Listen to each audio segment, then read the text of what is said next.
नमस्कार मित्रांनो, संकल्प न्यूज चॅनलवरती आपल्या सर्वांचं पुन्हा एकदा सहर्ष स्वागत। आताच्या क्षणाची सर्वात मोठी आणि महत्त्वाची बातमी समोर येत आहे। सविस्तर बातमी जाणून घेण्यापूर्वी आपण जर चॅनलवरती नवीन असाल तर चॅनलला सबस्क्राइब करा, बेल आयकॉन प्रेस करा।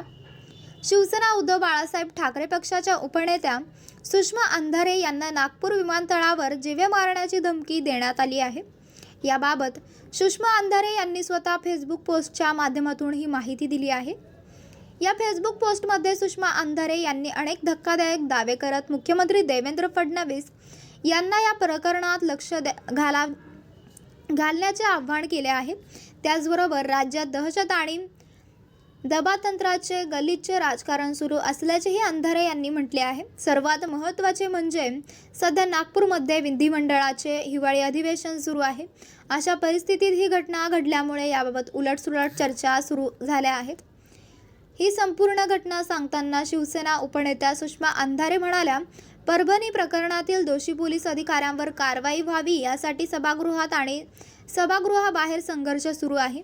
अशातच आता 3:36 पहाटे नागपूर विमानतळावर बाहेर पडण्यासाठी असलेल्या फाटकाजवळ विचित्र घटना घडली। मी आणि माझी 7 वर्षाची लेक समता सैनिक दलांच्या स्मिता कांबळे यांच्याबरोबर होतो।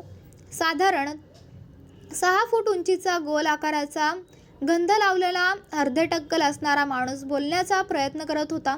नेहमीप्रमाणे कुणीतरी ओळखीचा असावा म्हणून वर बघितले तर तो जीवे मारण्याच्या धमक्या देत होता। गेटवरील सुरक्षा रक्षक थोडे पुढे सरकावले तसा जो जय श्रीरामाच्या घोषणा देत भरधाव गाडीने निघून गेला।